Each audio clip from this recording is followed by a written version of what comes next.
నీ పేరేంటమ్మా? రాగిణి మాత madam. Okay, వారం రోజుల క్రితం మీకు ఫ్లడ్స్ వచ్చాయి కదా, అవి ఇళ్లలోకి వచ్చేసాయి వాటర్ అంతా? వచ్చాయి మేడం. ఓకే, ఏమన్నా కొట్టుకుపోయినాయా? వడ్లు తడిచిపోయాయి మేడం. వడ్లన్నీ తడిచిపోయినాయా? ఓకే, ఏమన్నా బట్టలు కానీ సామాన్లు కానీ?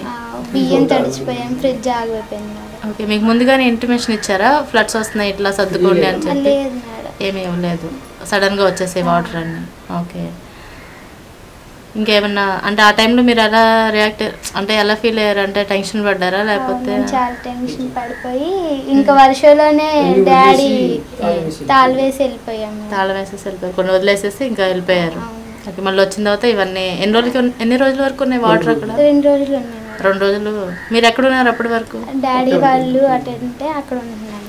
ఓకే, మెరక మీద అన్నయ్య అద్దెకుంటున్నాను, ఆడకు పోయి ఆడున్నాను. అక్కడ ఉన్నారు. మరి వడ్ల పరిస్థితి? వడ్లు తడిచి ఇక మొయ్యేది కాదు, ఒక్కనైనా జ్వరం తెలిగింది, ఇక వదిలిపెట్టి వదిలేస్తారు. వడ్లన్నీ మరి మొలకలు వచ్చేసినాయా? మొలకలు వచ్చేసినాయి. అంత నష్టమే మీకు. ఆ 2 రోజులు ఇక ఫుడ్ అవన్నీ ఏమైనా గవర్నమెంట్ అని ప్రొవైడ్ చేసిందా? రైతులు చూసారు, రైతులు కొంతమంది చూసారు. ఓకే, ఆ టైంలో వర్షం ఫ్లడ్స్ ఒకేసారి రావడం వల్ల మీరు ఇబ్బంది పడ్డారు? మొత్తం ఇక వదులుకొని తలుపులు వేసేసి వెళ్ళిపోయారు. ఇంకా ఇది మొయ్యేది కాదు.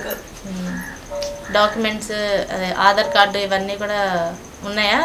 తడిచిపోయినాయి, అది తీసుకున్నారా? డాక్యుమెంట్స్ అన్ని తీసుకున్నారా? ఓకే. రాగిణి మాత, మాది ముచ్చింతాల ప్యారిష్. మా నాన్నగారి పేరు రవి. నేను వాగ్దేవి కాలేజీలో డిగ్రీ ఫైనల్ ఇయర్ చదువుతున్నాను. మాకు రోజు గడిచేది కాదు, మేము చదవటానికి కష్టంగా ఉండేది. అదే టైంలో క్రీస్తురాజు ఫాదర్ టీసీయూ గురించి చెప్పారు. మేము స్పందన మేడంని కాంటాక్ట్ అయ్యాం. టీసీయూ నుంచి మాకు సహాయం జరిగింది. ఇప్పుడు నేను మంచిగా చదువుకుంటున్నాను. నాకు స్కాలర్షిప్ అనేది ప్రొవైడ్ చేయడం జరిగింది. Thank you TCU, thank you Bosco father. Rise together.